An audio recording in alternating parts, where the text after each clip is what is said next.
हमारा आज का थीम है अंतिम दिनों में विश्वासी। आप सब लोगों का प्रभु यीशु मसीह के नाम में क्राइस्ट द्वार पद्धति की ओर से स्वागत है। प्रभु की ओर से आप सब लोगों को शांति और अनुग्रह निरंतर मिलता रहे। हमारा थीम है अंतिम दिनों में विश्वासी। अंत के दिनों में विश्वासी कैसे होंगे? यह संसार कैसा होगा, कैसा हो जाएगा। और याद रखें आप इस बात को कि बाइबल की एक एक बात सत्य होगी, पूरी होगी।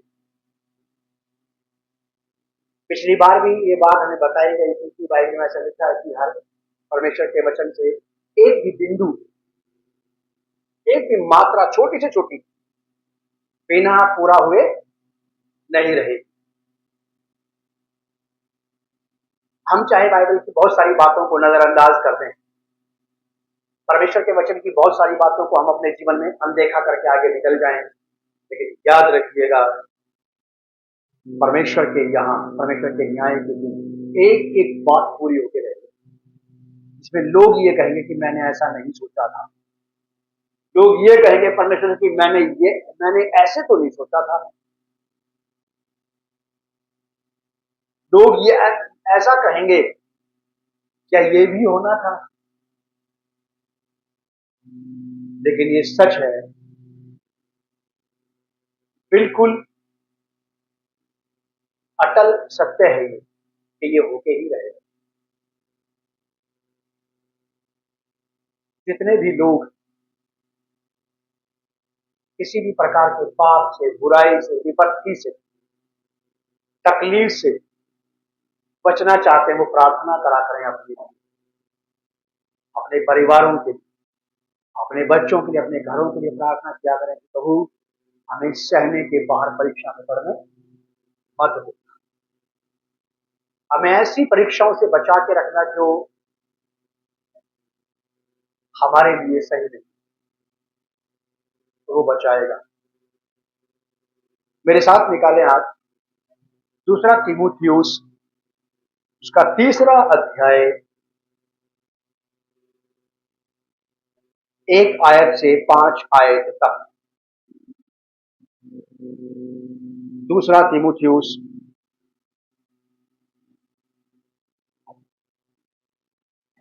3 अध्याय 2 Timothy chapter 3 verse from 1 to 5। दूसरा तीमुथियुस 3 अध्याय 1 आयत से 5 आयत तक मैं पढ़ रहा हूं। तीमुथियुस को पत्र के द्वारा एक आत्मिक पिता और एक पौलुस आने वाले जीवन की, आने वाले दिनों की उन बातों से बचने के लिए सलाह देते हुए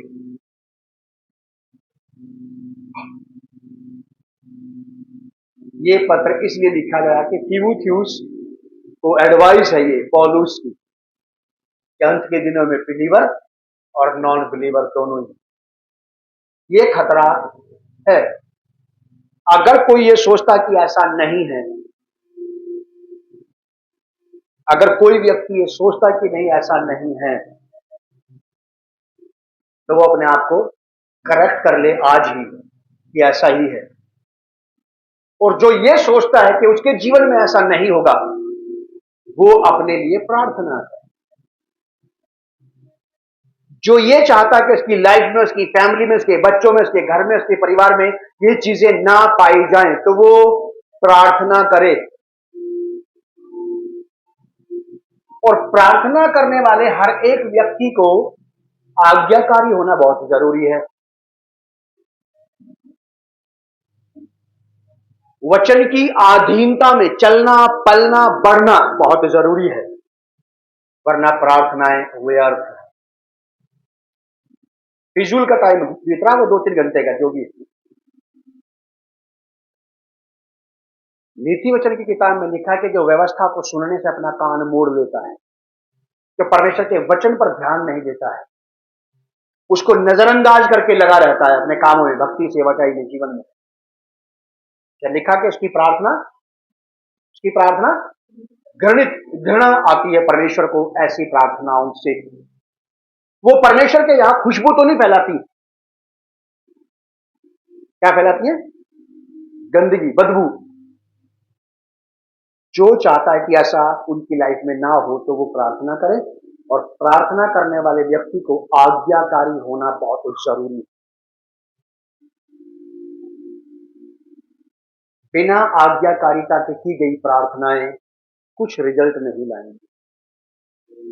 आज्ञाकारिता परमेश्वर की, परमेश्वर के वचन की, अपने अगुवों की, अपने माता पिता की, और हर एक उस व्यक्ति की जो आपके ऊपर अधिकार रखता है, चाहे वो सरकारी अधिकारी आपके ऑफिस में क्यों ना हो, जहां आप काम करते हैं, फिर चाहे वो आपके जहां भी आप किसी के भी घर में कुछ भी काम करते हो, अगर कोई आपके ऊपर अधिकार तो आपको उसकी अधीनता में रहना चाहिए, और परमेश्वर आपको ऑब्जर्व कर लेगा वहां पे भी। जो मनुष्य की अधीनता में है वो डेफिनेटली परमेश्वर की अधीनता में भी रह सकता है। जिस परमेश्वर को हमने देखा नहीं उसकी अधीनता में कैसे रहेंगे? उसकी अधीनता में नहीं रह रहे जिस आदमी को दिन रात देखते हैं, जिससे मिलना जुलना होता रहता है, उसकी अधीनता स्वीकार नहीं की अभी तक।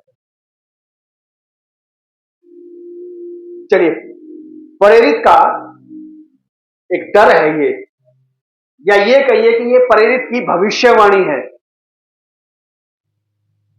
क्या कहता हो कि पर यह याद रख, सुमरण, आपकी मेमोरी में होना चाहिए ये। हम में से कितने लोग यहां पर ऐसे हैं जिनको अपने घर से निकलने के बाद घर का रास्ता याद रहता है? बहुत कम लोगों को रहता है, बाकियों को नहीं रहता, सभी को रहता है। अगर आपको मुझे अपने घर का रास्ता याद रहता है घर से निकलने के बाद, तो उसको कहते हैं हमारी स्मरण शक्ति, हमारी मेमोरी में ये चीज है। ठीक वैसे ही अपने घर के रास्ते के समान हमें परमेश्वर के वचन के रास्ते को भी अपनी मेमोरी में रखने की जरूरत है। तो मेमोराइज कर लेने की जरूरत है कि हाँ ये बातें हैं, ये है या नहीं है, ये करनी है कि नहीं करनी। बाइबल में बहुत सारी ऐसी बातें जो करनी है, बहुत सारी ऐसी बातें जो नहीं करनी है, दोनों को मेमोरी में रखना है।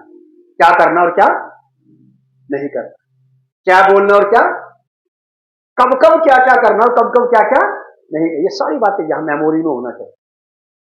चलिए, लिखा कि पर यह स्मरण रख कि अंतिम दिनों में कठिन समय आएंगे। ये वाली बात प्रेरित पौलुस ने बहुत साल पहले लिखी थी।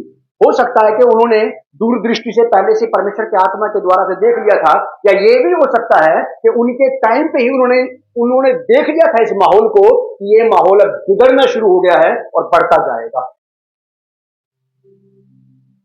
तब की बात है ये, जब प्रेरित पौलुस जिंदा थे।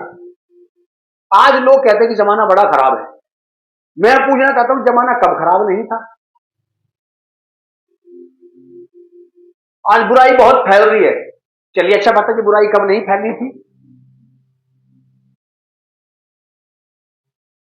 मैंने जब से होश संभाला है और जब से मेरी स्कूलिंग शुरू हुई, मैंने स्कूल की किताबों में भी यही पढ़ा कि बहुत पहले से बुराई चलती चली आ रही है, राजाओं की, बादशाहों की, सिपाहियों की, सरकारों की, सबकी अच्छाइयां बुराइयां, अच्छाइयां कमियां हर एक की चलती चली आ रही है।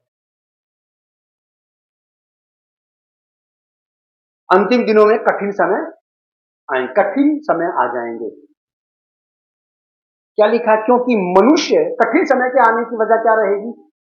क्योंकि मनुष्य क्या हो जाएंगे?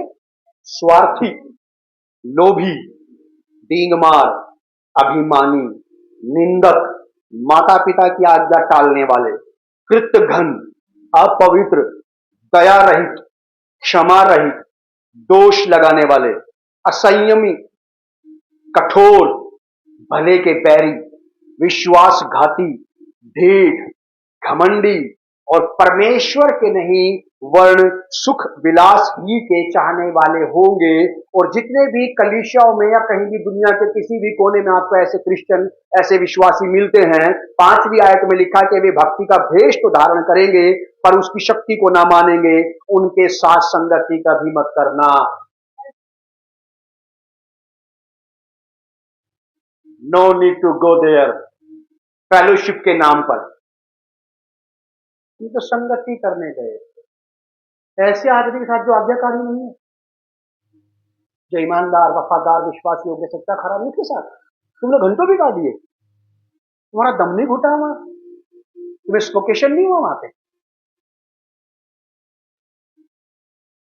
स्पोकेशन समझ क्या कैसे किसे कहते हैं, दम घुटने लगता है,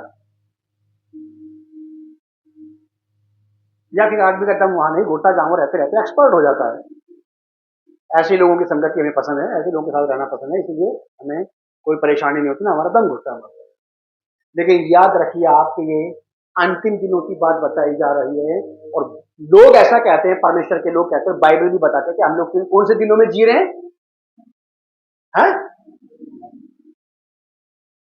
अंतिम दिनों में जी रहे हैं हम लोग। इसको पढ़ते पढ़ते आप अपने आप को चेक करना, मैं अपने आप को चेक करूंगा, इनमें से कितनी खूबियां मेरे अंदर पाई जाती हैं और कितनी नहीं है।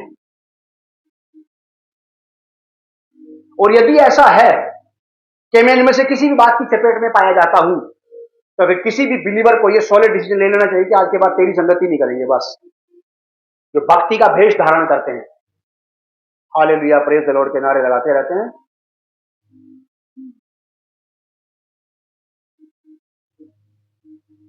और बदलाव से कोसों दूर है। बाइबल में साफ शब्दों में लिखा है कि जो भाई कहलाकर धोखा दे उसकी संगति मत करना।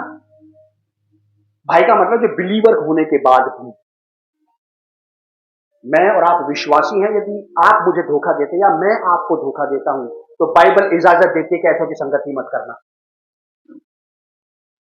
इस धार्मिकता के झांसे और धोखे में आकर के आप चिपटे मत रहना उस आदमी से। नहीं, बाइबल बताती है मसीह में हम सब भाई बहन हैं। धोखे बाजी में संबंध खत्म हो जाते हैं। मैंने नहीं कही ये वाली बात, बाइबल में ऐसा लिखा है कि कोई भाई कहला करके भी ऐसे काम करता है जो परमेश्वर को ग्रहण योग्य नहीं है, तो ऐसों की संगति मत करना। फिर चाहे वो सिखाने वाला हो, फिर चाहे वो सीखने वाला हो, फिर चाहे वो कोई भी हो। ये डर हमारे अंदर होना चाहिए, ये खौफ हमारे अंदर होना चाहिए कि मैं कहीं जीवन के किसी क्षेत्र में कठोर तो नहीं हो गया हूं। कठोर समझते हैं आप? किसी के आंसुओं का, आहों का, कराहों का, किसी के मान सम्मान का, किसी की चोट का, किसी के अपमान का कोई असर नहीं पड़ता अब हमारे ऊपर। बस अब चाहे कोई कितना ही किसी का कितना ही दुख होता रहे, कितना नुकसान होता रहे, हम तो अपने में मस्त हैं। बस अगर ऐसी स्थिति है तो पौलुस कहता है कि फिर ऐसे लोगों की संगति मत करना भैया। मैं ये नहीं कह रहा हूं कि हम में से कितने लोग स्वर्ग जाएंगे, कितने नहीं जाएंगे। हाँ, लेकिन मैं ये तो कह रहा हूं कि जो लोग स्वर्ग नहीं जाएंगे और जो लोग स्वर्ग जाएंगे, दोनों से उनके कामों का हिसाब किताब लिया जाएगा। स्वर्ग जाने वालों से भी कहा जाएगा तुम ऐसा ये भला काम तुम कर सकते थे, ये तुमने नहीं किया। ये कहा जाएगा हमें कि तुम्हें कठोर नहीं होना चाहिए था, लेकिन तुम हो गए। लिखा है यहां पे ऐसा, क्योंकि मनुष्य स्वार्थी हो जाएगा। संकट के दिन, कठिन समय आ जाएंगे अंत के दिनों में। एक अविश्वासी से ये आशा की जा सकती है कि वो अविश्वासी विश्वासी के लिए कठोर हो जाए। क्या ये भी बर्दाश्त किया जा सकता है? ये भी देखा जाएगा कि अब एक विश्वासी ही विश्वासी के लिए कठोर हो रहा है। क्या ये दिन भी देखने पड़ेंगे? अब एक अविश्वासी विश्वासी के ऊपर अपना क्रोध उतार दे, ये तो देखा जा सकता है। क्या अब ये भी दिन देखने पड़ेंगे हमें? जब एक विश्वासी दूसरे विश्वासी के ऊपर अपना क्रोध उतारता है। कठिन समय आएंगे, अंत के दिनों में, and we are living in the end age, end time में चल रहे हैं हम लोग। आप प्रार्थनाएं करें और अपने अपने घरों में अपने अपने बच्चों का ध्यान दें, और जिनके माँ बाप अभी भी जिंदा हैं वो भी उनकी तरफ ध्यान दें। अगर आप और मैं अपने माता पिता के साथ अच्छा व्यवहार नहीं कर रहे हैं तो याद रखिएगा वो सब चीजें एक दिन वापस लौट करके आएंगी। फिर आदमी कहेगा तो मैंने ऐसा नहीं सोचा था कि मेरे बच्चे मेरे साथ ऐसा करेंगे। तब हमें रिकॉल करना चाहिए, रिचेक करना चाहिए अपने आप को, क्या मैंने अपने माता पिता के साथ बुरा व्यवहार तो नहीं किया था? क्योंकि बाइबल का वचन सत्य है कि मनुष्य वही काटेगा जो वो बोएगा। जो कटाई आज मैं कर रहा हूँ ये कहीं किसी जमाने में बोई तो नहीं गई थी कहीं? और अगर नहीं बोई गई थी फिर भी काटनी पड़ रही है तो प्रार्थना करना चाहिए कि प्रभु ये विपत्ति के दिन घटाए जाए। बहुत चौकस होने की आवश्यकता है विश्वासियों को, आपको और मुझे। हम आपस में भी विश्वासियों के साथ भी और अविश्वासियों के साथ भी कहीं ऐसे तो नहीं हो गए। ये व्यवहारिक क्रिश्चियन टीचिंग है। मसीह, क्रिश्चियन से मतलब है मसीह, ये व्यवहारिक मसीह शिक्षा है। और आज पूरे मसीह समुदाय में व्यवहारिक मसीहों का अकाल पड़ा हुआ है। ज्ञानी मसीहों का कोई अकाल नहीं है। आप एक ढूंढो, आपको एक 100 ज्ञानी मिल जाएंगे, लेकिन आप व्यवहारिक मसीह शिष्य ढूंढने की कोशिश करो, आपको लंबी यात्रा करनी पड़ेगी। और शायद आपको शैमुएल के समान कोई मिल जाए, क्योंकि जब अकाल पड़ गया था, परमेश्वर बात नहीं करता था, वचन भी दुर्लभ था, तब परमेश्वर ने हन्ना की प्रार्थना का उत्तर दिया और शैमुएल पैदा हुआ। हो सकता है इतने अकाल में परमेश्वर आपको कोई एक आदि व्यक्ति टकरवा दे ऐसा जो सचमुच एक व्यवहारिक मसीह शिष्य हो। बकवादी मसीह शिष्य नहीं।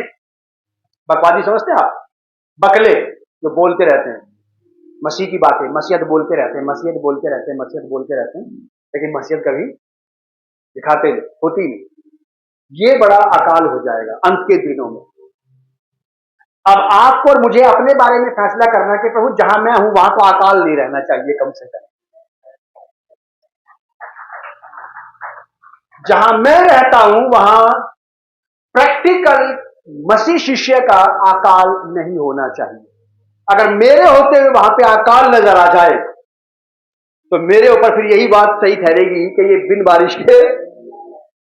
बारिश के बादल जैसी हवा में उड़ते रहते हैं, बस लोगों को धोखा देते रहते हैं। देखो बादल जा रहा है, एक बूंद नहीं टपकी इस बादल में से। तब जब सूखी बंजर उजर जमीन को जरूरत थी, डामाडोल तारे कहा गया उन लोगों को बाइबल में, यहूदा की पत्री में। डामाडोल तारे जो इधर से उधर अपनी जगह बदलते रहते हैं, जगह बदलते रहते हैं, खुद कभी नहीं बदलते। जगह बदलते रहते हैं, खुद कभी नहीं बदलते। ये डामाडोल तारे हैं, बाइबल में लिखा है ऐसा। क्योंकि मनुष्य स्वार्थी, लोभी, लोभ की आत्मा के बारे में बाइबल में लिखा है कि लोभ मूर्ति पूजा के बराबर है। अगर आप में से किसी को ये प्राउड है कि I am a not idol worshipper, और लोभ रखता है, लालच रखता है मन में किसी का भी, किसी भी चीज का, किसी की भी पराई चीज का, अगर लोभ है तो ये मूर्ति पूजा के बराबर है। और अगर किसी के अंदर ये वाला भी लोभ पाया जाता है कि मैं टाइट नहीं दूंगा तो फिर मेरा पैसा चला जाएगा, ये भी लोभ है। लोभ की वजह से भी नहीं देते आदमी, लोभ की वजह से भी परमेश्वर को परमेश्वर का हिस्सा नहीं देते, लोभ की वजह से हो रहा है ये। और लोभ किसके बराबर है? मूर्ति पूजा के बराबर। आप चाहे तो गूगल करके देख सकते हैं अपने मोबाइल पर, वहीं के वहीं कि बाइबल में कहां ऐसा लिखा है। आपको तुरंत गूगल एक रेफरेंस बता देगा कि ये रहा। यहां से कोई ऐसी बात नहीं कही जाएगी मन घड़त जो घर से याद करके आए हो और आके बोल दो। घर से यहां तक यही प्रार्थना रहती है, प्रभु आप कंट्रोल करें और आप अपने लोगों से बात करें। क्योंकि पिछले सप्ताह परमेश्वर की आत्मा ने मुझसे यही कहा था कि अंत के दिनों में विश्वासी कैसे हो जाएंगे। पता नहीं कौन किसकी बारी कब आएगी, मैं नहीं जानता, लेकिन प्रभु यीशु मसीह ने वाली बात कही थी कि अंत के दिनों में ऐसा होगा कि बहुत सारे लोग अपने विश्वास का इनकार कर चुके होंगे इससे पहले कि प्रभु आ जाए। बहुतों का गिरना और बहुतों का उठना होगा उन दिनों में। बहुत सारे नए लोग शामिल हो जाएंगे, बहुत सारे पुराने लोग प्रभु को छोड़ करके चले जाएंगे कि हमारे बस की नहीं। यूहन्ना रचित सुसमाचार में प्रभु यीशु मसीह ने प्रभु भोज के बारे में बताया कि ये मेरा लहू मेरा मांस है, लिखा है कि बहुत सारे उसके यहूदी शिष्य उसको छोड़ करके चले गए कि हमारे बस की नहीं, बड़ी कठिन शिक्षा है, उसके बदन और उसके लहू को खाना पीना ये हम कैसे करेंगे। लोग चले गए लेकिन प्रभु यीशु मसीह ने अपनी बात को नहीं बदला। साहब ऐसे ही लोगों का जाना और आना लगा रहेगा, लेकिन मसीह कभी नहीं बदलेगा। उसकी बात वैसी की वैसी रहेगी। मैं बात को मानूं या ना मानूं, स्वीकार करूं या ना करूं, मैं मसीह के साथ चलूं या ना चलूं, इससे उसके ऊपर कोई असर नहीं पड़ता। बस वो अपनी बात पर स्थिर रहेगा, क्योंकि उसकी एक एक बात आपके और मेरे लाभ की बातें। केयरफुल रहें आप सब के सब लोग जो आज इस बात को सुन रहे हैं, होशियार रहें। इनमें से एक भी विलक्षण आपके अंदर नहीं पाया जाना चाहिए। As a Christian disciple, as a follower of Christ, एक मसीह का अनुयायी होने के नाते, मसीह शिष्य होने के नाते, ये बातें आप में और मुझ में, हमारी फैमिली में, हमारे घरों में बिल्कुल ना पाई जाएं। हम में से कोई चाहता है ऐसा कि मेरे डेरे के अंदर दुख तकलीफ संकट बीमारियां सदैव डेरा किए रहें? कोई चाहता है क्या? कोई नहीं चाहता। आज से ये भी चाहत जगा ले कि मेरे डेरे में अब से कोई गैर मसीह अप्रिय बात नहीं पाई जाएगी, ना मेरे बच्चों में, ना मेरे अंदर, और ना मेरे अपने व्यवहार में। कोई भी ऐसी बात जो मसीह को शोभा नहीं देती। व्यवहारिक मसीह शिष्य, आपकी व्यवहारिकता कहां से शुरू होगी? मेरी व्यवहारिक, मैं मसीह व्यवहारिक बन जाऊं, व्यवहारिक मसीह शिष्य बनना चाहता हूं, शुरुआत कहां से करूं? मैं जर्मन जाऊंगा, जर्मन से शुरुआत करेंगे, और जो लोग मुझे जानते हैं उनके बीच में से कब करेंगे? मेरी अच्छे मसीह शिष्य की शुरुआत मेरी अपनी ओन फैमिली से हो जाएगी, मेरी पत्नी बच्चों के साथ मेरा व्यवहार कर, यहीं से इसकी शुरुआत होगी। फिर इसके साथ साथ मेरी ये जर्नी प्रभु यीशु मसीह के साथ शुरू हो जाएगी। जितनी बातें मैं बाइबल से सीख रहा हूं, क्या वो वाली बातें मैं अपने और प्रभु यीशु मसीह के रिश्ते में ला रहा हूं? जो रिश्ता मेरा यीशु मसीह के साथ है, क्या इनमें से कोई भी बात मेरे और यीशु मसीह के रिश्ते के बीच में पाई जाती है जिससे यीशु मसीह को लगे कि ये मुझसे प्रेम करता है, ये मेरा आदर करता है, ये सचमुच मुझे अपने जीवन में चाहता है? फिर उसके बाद इन दोनों लोगों से फ्री होने के बाद, जब इन दोनों लोगों में मेरा प्रभाव बनेगा, उसके बाद फिर ये बाहर आती है,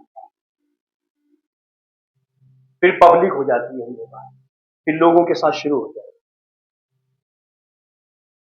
फिर आपको बताना नहीं पड़ेगा किसी को।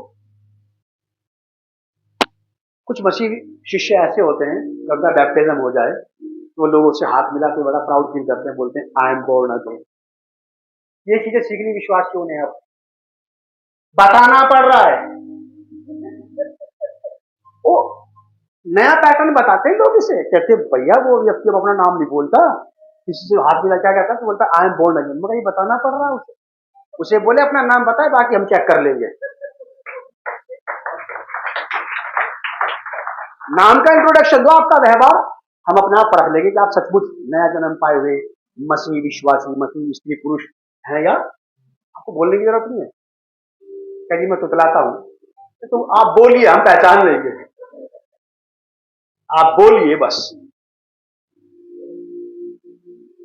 तो आप बोलिए, हम पहचान लेंगे। ऐसे मसीह जीवन की बात है, क्योंकि मनुष्य स्वार्थी, लोभी, डींगमार, अभिमानी, निंदक, निंदा करने वाले,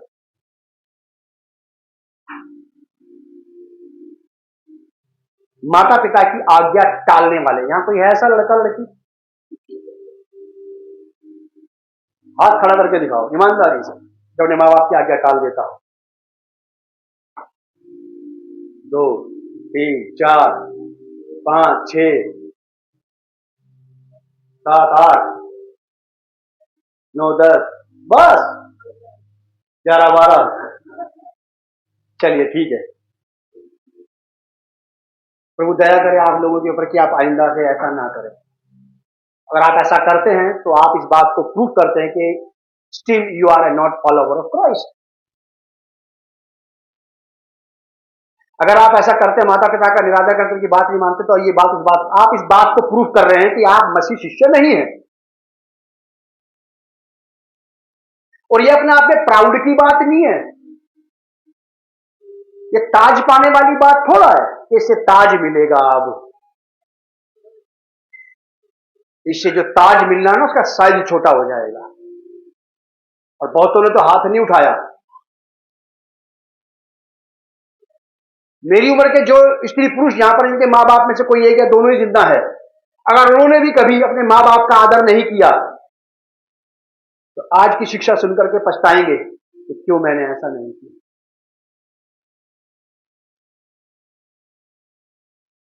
बाइबल में ऐसा लिखा, अपने माता पिता की आज्ञा का पालन कर, इससे तू अधिक दिन तक जीवित रहेगा, तू भाग्यवान होगा और पृथ्वी पर तेरा तेरा जब तुम्हें पता है कि भला ही होना है, माँ बाप की बात मानने से नुकसान नहीं होगा। मेरे माँ बाप मुझे अपने हाथ से आग में धक्का नहीं देंगे, तो फिर क्यों नहीं मान लेते? और हम में से जितने लोग ये सोचते हैं कि यहोवा उनका पिता है, उनके बारे में क्या? बचेगा कोई नहीं यहां से। ये वचन का दायरा इतना बड़ा, बचेगा कोई नहीं यहां। मैं भी, अगर मैं ये कहता हूं कि मैं यहोवा मेरा पिता है और मैं उसकी बात को नहीं मानता, तो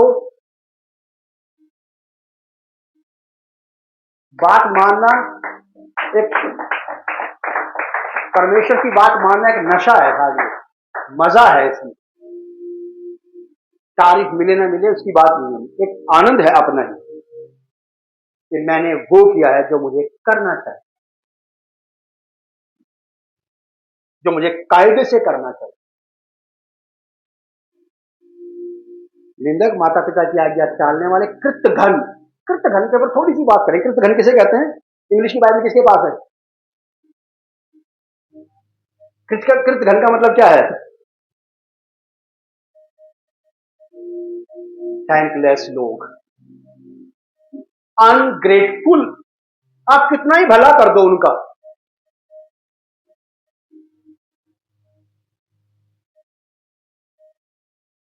आप कितना ही अच्छा काम उनके साथ कर दो, ये कृतघ्न लोग हैं।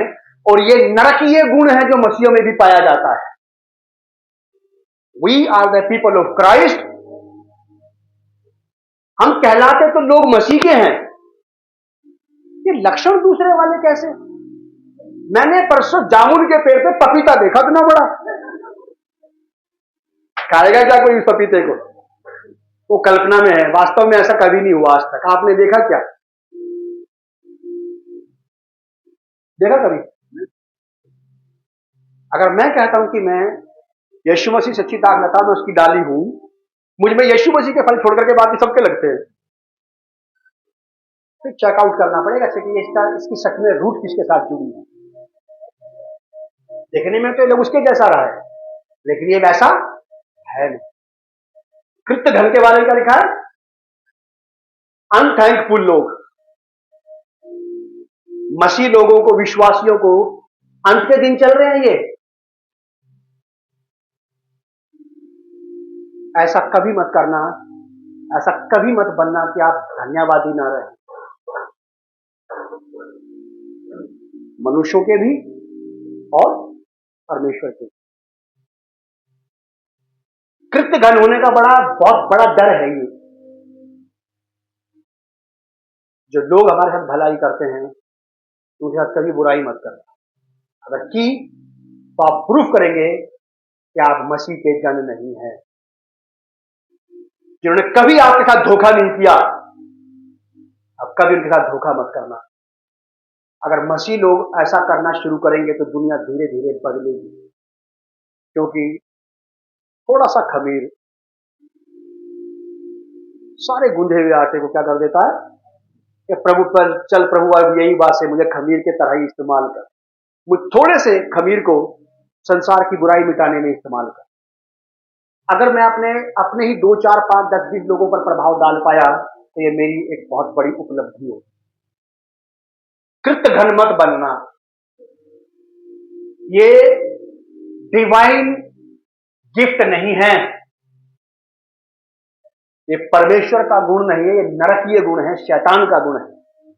अच्छे खासे बढ़िया फर्स्ट क्लास लोगों को, स्त्री पुरुषों को वो कृत घन बना देगा। वो चाहता है कि कलंक आना चाहिए लोगों के ऊपर। शैतान का ये प्रयास है कि वो हमारी देह पर, हमारे प्राण आत्मा पर कलंक लगा दे और हमें दूषित साबित कर दे परमेश्वर और मनुष्य दोनों की दृष्टि। वो नहीं चाहता कि आप रिस्पेक्ट पाएं, वो नहीं चाहता कि आपका आदर बढ़े।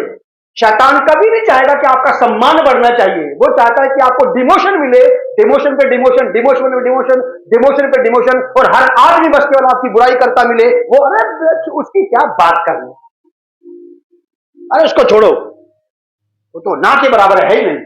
ऐसा चाहता है शैतान। आप और मैं क्या चाहते हैं मेरे बारे में? आप अपने बारे में क्या चाहते हैं, मैं क्या चाहता हूं मेरे बारे में, कि लोग मुझे क्या कहते याद करें।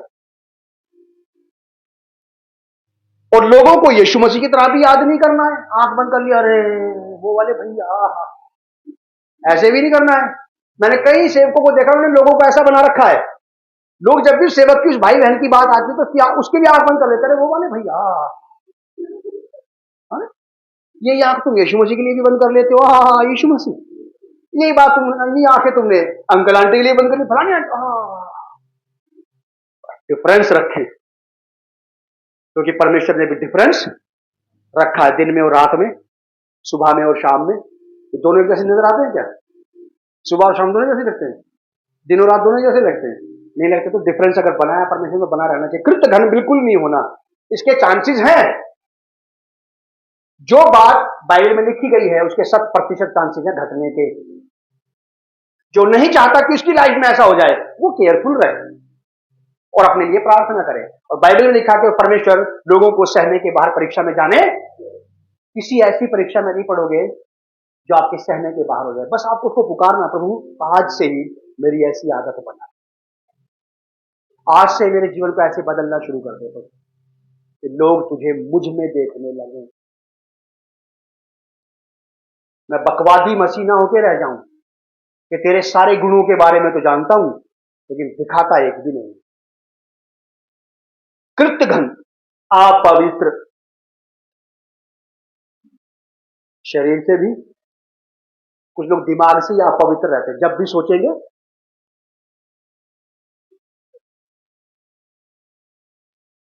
क्या हंस क्यों रहेगा? कुछ लोग जबान के ही अपवित्र होते हैं, पर जब भी बोलेंगे लोग बोलेंगे क्यों बोल दिया इसलिए। आप पवित्रता का मतलब ये नहीं होता कि एक पराई स्त्री का पराई पुरुष के साथ संबंध हो गया। ठीक है ये बात। आप क्या सोचते कि जो अपवित्र बातें हम इधर उधर बोलते फिर रहे हैं, ये अपवित्र नहीं करती क्या?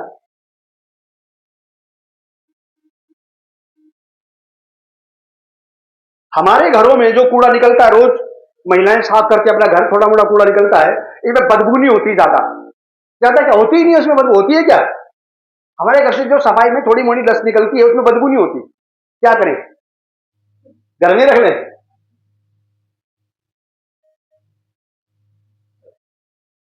ये मत सोचिए आप कि गंदगी वही गंदगी है जो बदबू फैलाती है।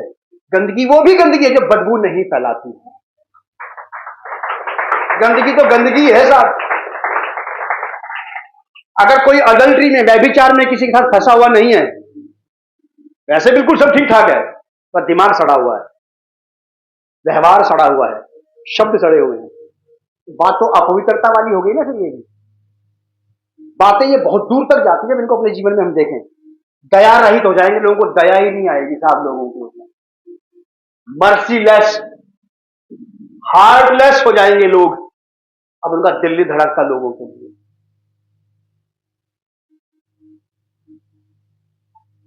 स्टोन हार्टेड हो जाएंगे लोग, पत्थर दिल हो जाएंगे। ये चांसेस है।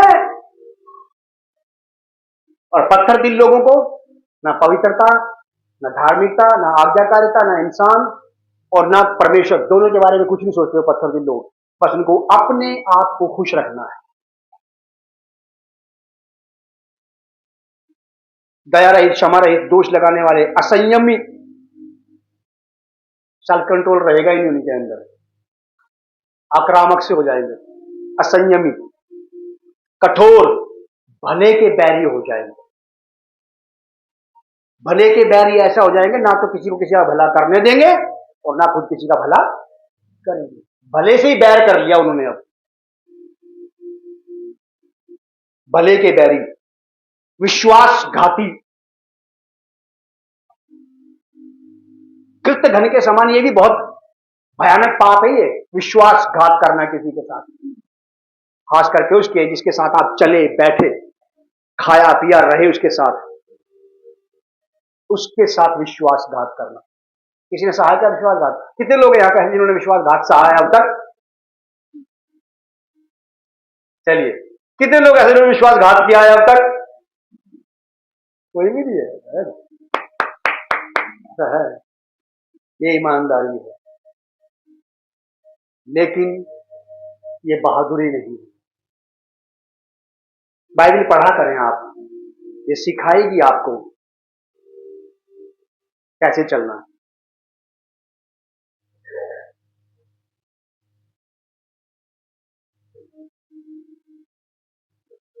बहुत कम चांसेस रहते हैं ऐसे मूसा के समान परमेश्वर किसी से आमने सामने जो बात करता हो, एक आदमी के समान। कभी कभी ऐसे चांसेस हो जाते हैं, लेकिन बहुत कम होते हैं। लेकिन सबसे ज्यादा परमेश्वर कहां से बात करता है किसी व्यक्ति से? इसी बाइबल से।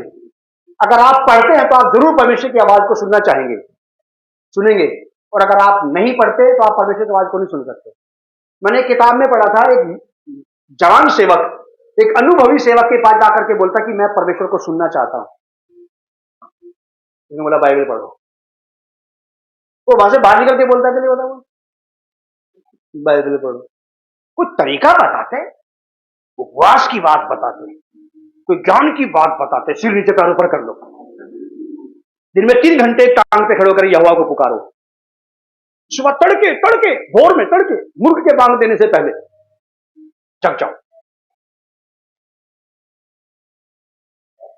आदमी जग गया, नींद का प्रेशर इतना था वो झटके ही लेता रहता। 1.5 घंटा तो झटकों में निकल गया। आप क्या सोचेगा आपका 1.5 घंटा यहोवा के साथ बीता? वो आपने अपने साथ बिताया झटकों में। अगर हम में से कोई भी व्यक्ति परमेश्वर की आवाज को सुनना चाहता है, रोज बाइबल पढ़ना शुरू करे, रोज, क्योंकि यहोवा यहीं से बात करेगा आपसे। यहां से ये वाली बात जैसे हमारे पास आई कि विश्वासघात मैं ना करूं किसी के साथ, मुझे ये बात कहां से मिलेगी सीखने के लिए? परमेश्वर के वचन से। विश्वासघाती हो जाएंगे लोग अंत के दिनों में, ढीठ हो जाएंगे। इतना ही बोल लो, इतना ही कह लो भाई साहब, आदि साहब हम अरबी का पत्ता हैं।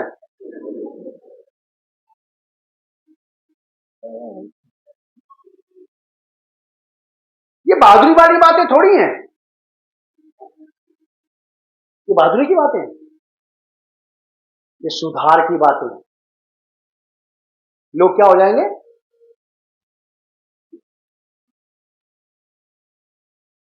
घमंडी हो जाएंगे लोग, प्राउड, अपने कपड़ों के लिए, अपने जूतों के लिए, अपने बरकतों के लिए, अपनी आशीषों के लिए, अपने धर्मकान के लिए घमंडी। और बाइबल बताती है कि घमंडी का सामना, घमंडी का सामना स्वयं यहोवा करता है। फिर कभी तू तो मेरे काबू आएगा, ये मैंने भी तुझे अय्यूब नहीं बनाया तो फिर कि नहीं अब्राहम, कि नहीं अय्यूब, कि नहीं अब्राहम, नहीं अय्यूब, है ना?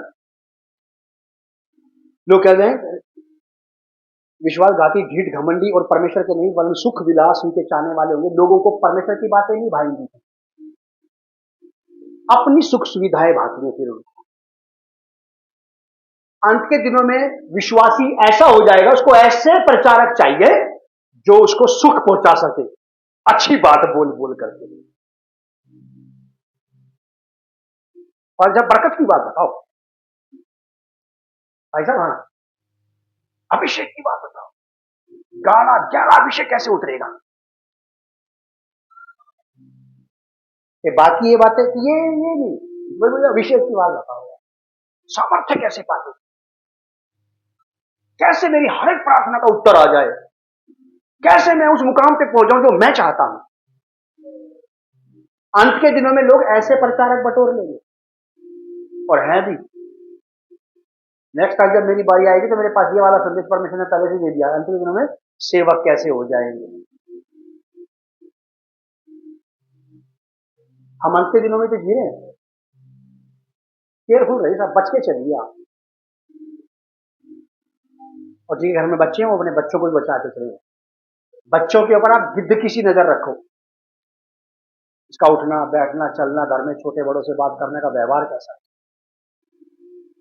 बच्चा जरा सा भी 3-5 करके बोलो, बेटा ये तो हमारे घर की शिक्षा नहीं, तू कहां से ले आया इसे? तो मैंने नहीं सिखाया तुझे कि ऐसा बोलना, ऐसे जवाब देना।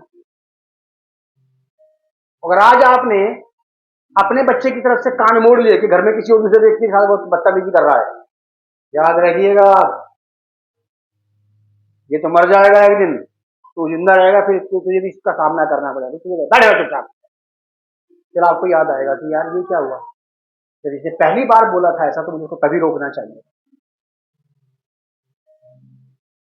विश्वासघाती, ढीठ, घमंडी और परमेश्वर के नहीं वरन सुख विलास के चाहने वाले होंगे। आपको मुझे अपने अपने ही सुख विलास की बातें मत सोचते रहें, परमेश्वर के बारे में भी। और बाइबल में लिखा कि हर एक व्यक्ति अपने हित के बारे में नहीं बल्कि दूसरों के हित की भी चिंता करो। आप विश्वासी हैं, आपके मेरे व्यवहार में जमीन आसमान का अंतर होना चाहिए, संसार से डिफरेंट होना चाहिए। हमें संसार से अलग किया, निकाला गया है, हमें संसार से अलग किया गया है, और इसलिए किया गया है कि हम इस बुरे संसार पर प्रभाव डाल सके। हम जगत की और पृथ्वी का नमक मांस को सड़ने से बचाता है, और सारा संसार मांस ही है। बचा लेंगे क्या आप और मैं? नमक को तरीके से लगाया जाए मांस में, उसको प्रिजर्व करके रख सकते हैं, 6-6 महीने, 1-1 साल, 2-2 साल रख सकते हैं। नमक सड़ने से बचाता चीजों को। अगर नमक नहीं सड़ जाए तो विश्वासी संसार को बचा सकता है। जब विश्वासी ही निकम्मा हो गया तो किससे आशा रहेगी?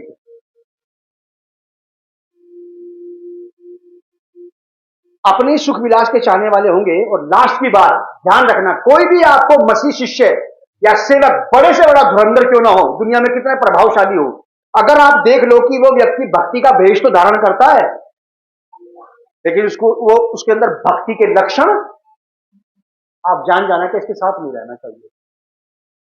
क्यों? क्योंकि बुरी संगति अच्छे चरित्र को बिगाड़ देती। वे भक्ति का भेष तो धारण करेंगे पर उसकी शक्ति को ना मानेंगे, ऐसों से परे रहना। ये अंतिम दिनों के खतरे हैं, अंतिम दिनों के खतरे हैं ये। और ये बुराइयां, ये पाप जगत के शुरू से शुरू हो गए थे। उत्पत्ति की किताब 6 अध्याय 5 पद, लिख लो, आप घर में जाके पढ़ना। रोमी की पत्री 1 अध्याय 29 पद से 31 पद तक, गलातियों की पत्री 5 अध्याय 5 का 19 से 21। विश्वासियों को निर्देश, ये पॉइंट लिख लो आप। दूसरा तीमुथियुस 2 अध्याय 19 पद, इसे पढ़ेंगे हम लोग। दूसरा तीमुथियुस 2 का 19। तो भी परमेश्वर की पक्की नींव बनी रहती है। क्या बात है! चाहे दुनिया में उथल पुथल कुछ भी हो जाए, चाहे आग लग जाए दुनिया में, लेकिन जो परमेश्वर के लोग हैं, जिसके अंदर वचन ने सही से जड़ पकड़ रखी है, जिसकी सॉलिड बुनियाद है, जो नगर पहाड़ पे बसा है वो छिपेगा नहीं, फिर चाहे संसार में कितनी बुराइयां काबिज हो जाए साहब। परिंथ क्या कहता है, लिखा है कि तो भी परमेश्वर की पक्की नींव, सॉलिड लोग, कुछ ही लोग होंगे जिन पर संसार का प्रभाव, कुछ ही लोग होंगे जो संसार के प्रभाव के जबाड़े उखाड़ देंगे, और बहुत सारे मसीह होंगे जो संसार के प्रभाव में फंस जाएंगे, उसके बहाव में बह जाएंगे। और जब मछली मर जाती है तो पानी के बहाव में बहती है, और जो मछली जिंदा रहती है वो पानी के बहाव का सामना करके उसका विरोध करती है। जो लोग संसार में मर गए, संसार में पापी अभिलाषाओं में फंस के मर गए, स्त्री पुरुष लड़के लड़कियां, वो संसार के साथ बहेंगे, और जो नहीं मरे अभी भी वो उसके विरोध में जाएंगे। जानबूझकर या गलती से अगर कोई सुअर गंदे नाले में गिर जाए तो वहां से निकलने का कोई प्रयास नहीं करता है साहब। जानबूझ के या गलती से कोई भेड़ गंदे नाले में गिर जाए, वो वहां से निकलने का प्रयास करते करते मर तो जाएगी, लेकिन वो वहां पे जिंदा नहीं रह सकती है।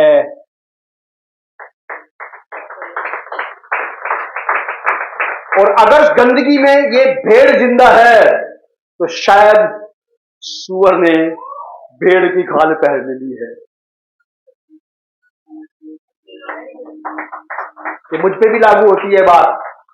जितने विश्वासी विश्वास में मर जाएंगे वो संसार के साथ बहेंगे, और जो जिंदा रहेंगे वो संसार का विरोध करेंगे, उसकी बातों का विरोध करेंगे, उसके व्यवहार का विरोध करेंगे, और अपने व्यवहार को अच्छा बना के रखेंगे। वो निर्दोष और निष्कलंक निकलने की कोशिश करेंगे। बाइबल में लिखा है कि हमें इस संसार से निष्कलंक निकलने की आवश्यकता है, क्योंकि मसीह ने हमें धो दिया है, और जिनको धो दिया है हमेशा याद रखे डर बना रहेगा फिर से कलंकित होने का। क्योंकि लिखा है कि जब किसी में से दुष्ट आत्मा निकल जाती है तो वो दोबारा फिर हाथ आजमाती है वहां पर। अगर उसको दोबारा आने की जगह मिल गई तो वो जरूर आएगी साहब, और अगर नहीं मिली, उसके लिए द्वार बंद रहे, तो वो वापस फिर लौट जाएगी। और जब तक ये आदमी जिंदा रहेगा तब तक ये बार बार दरवाजा खटखटाती रहेगी, और जिंदगी के आखिरी क्षण तक ये चाहेगी कि ये एक बार फिर से मेरे हाथ में आ जाए, ताकि मैं इसे कलंकित कर दूं, ताकि मैं इसे यूजलेस बना दूं परमेश्वर के लिए। अब ये इस्तेमाल में नहीं आ सकता, क्योंकि इसने अपने आप को कलंकित कर लिया है। लिखा है कि तो भी परमेश्वर की पक्की नींव बनी रहती है, और उस पर ये छाप लगी है, स्टैम्प है वो लोग। आप विश्वासी मसीह लोगों के ऊपर स्टैंप लगी हुई है कि आप परमेश्वर के हैं, तो परमेश्वर की बातें ही सामने आना चाहिए फिर हमारे जीवन के लिए व्यवहार। तो भी परमेश्वर की पक्की नींव बनी रहती है, और उस पर यह छाप लगी है, प्रभु अपनों को पहचानता है। क्या बात! प्रभु अपनों को पहचानता है, और जो कोई प्रभु का नाम लेता है वह बचा रहे अधर्म से। संसार की बातों से सेव करके रखो, अपने आप को प्रिजर्व करके रखो। हो सकता है कि मुझे कई विश्वासियों से भी अपने आप को बचा के चलना पड़े। धोखा मत खाना। बाइबल बताते कि भेड़ की खाल में हो सकता है मुझे कई सारे सेवकों से भी अपने आप को बचा के चलना पड़े कि नहीं, ये झूठ बोलना सिखा देगा, ये धोखा देना सिखा देगा, ये चोरी करना सिखा देगा, ये मुझे करप्ट कर देगा परमेश्वर की दृष्टि में, मुझे इससे दूर रहना चाहिए।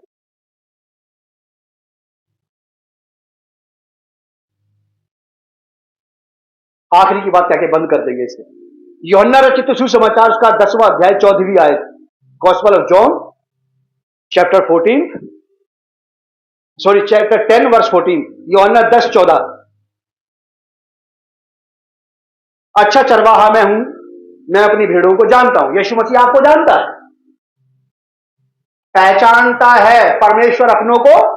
अभी हम पढ़ के आए ना तीमुथियुस की पत्री 2:19 के परमेश्वर अपनों को कौन कौन उसके हैं सचमुच में ही तो जानता है। कलीसिया के अंदर भी, कलीसिया के बाहर। आप और मैं कैसे पहचाने जाना चाहते हैं? आप कैसे चाहते हैं कि आपको पहचाना जाए? अगर आप और मैं चाहते हैं कि परमेश्वर मुझे अपनों की तरह से पहचाने, तो फिर मुझे अधर्म से बचे रहने की जरूरत है। कलीसिया के अंदर भी, कलीसिया के बाहर भी, ना अधर्मियों के साथ, ना अधर्म के पक्ष में, चाहे वो विश्वासी हो या अविश्वासी हो, मुझे सही को सही कहना चाहिए और गलत को, चाहे अपने हो या पराये हो। मसीहों में भी ये एक गलती पाई जाती है कि अपने लोग हैं तो फिर तो ये सही कह रहा होगा जरूर, फिर चाहे कुछ भी कह रहा है, और जो अपना नहीं है ये कभी सही नहीं कह सकता, फिर वहां से कितनी अच्छी बात कह रहा हो। एक बात मुझे पवित्र आत्मा ने बताई थी, मैं अगली बारी बताऊंगा जब मेरी बारी आएगी बोलने की। यीशु मसीह कहते हैं मैं अपनी भेड़ों को जानता हूं और मेरी भेड़े, अगर आप यीशु मसीह को जानते हैं तो आप उसकी बात को भी जानते होंगे जरूर, इसने क्या क्या कहा है। ऐसा हो नहीं सकता कि मैं कहूं मैं उसकी भेड़ हूं, अच्छा उसने क्या कहा ये मुझे नहीं पता अंकल, क्या क्या बोल रहा है उसे, भेड़ तो मैं उसी क्यों है। ये तो आधा सच है कि आप उसकी भेड़ है, पूरा सच मेरी भेड़े मुझे जानती हैं। और जानने का मतलब क्या है, आप किसी आदमी को कहां से जानते हैं? अच्छा आप मुझे कैसे जानते हैं?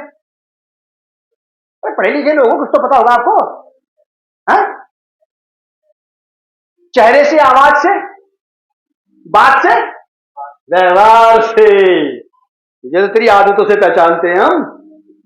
ये वही तो कह रहा है, जानने का मतलब क्या, कैसे जानते हो? नाम से जानते हैं। मैं आपको नाम से जानता हूं, आपके व्यवहार से जानता हूं, आपकी बोली भाषा से पहचानता हूं, आपके नैन नक्श से पहचानता हूं।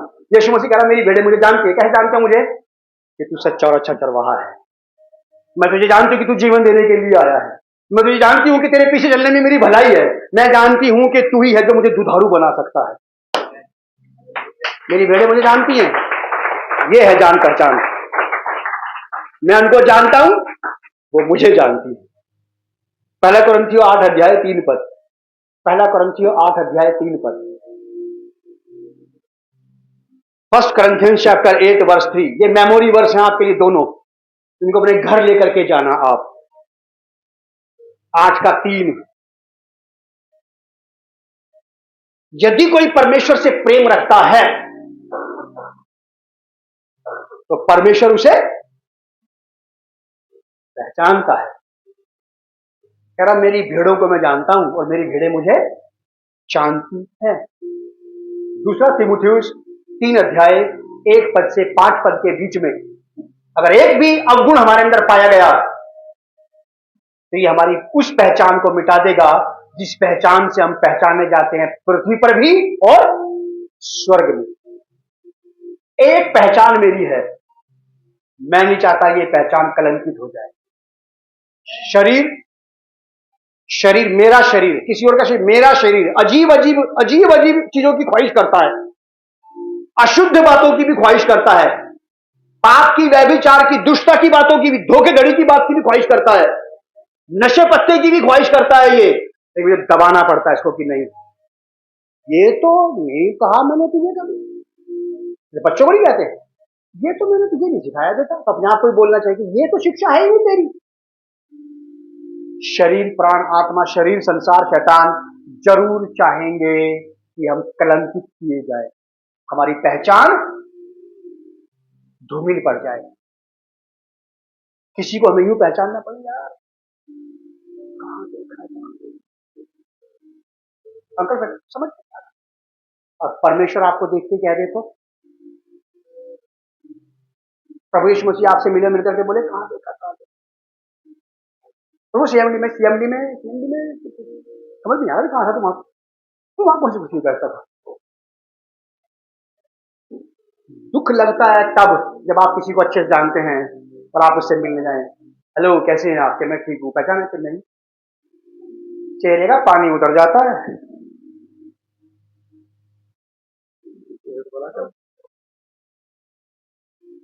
अगर आपकी पहचान ऐसे ही मिट जाए, संसार में खो जाए, और आत्मिक लोग जो आपको पहले कभी देख करके अच्छा कहते तो आज देख करके क्या कहेंगे?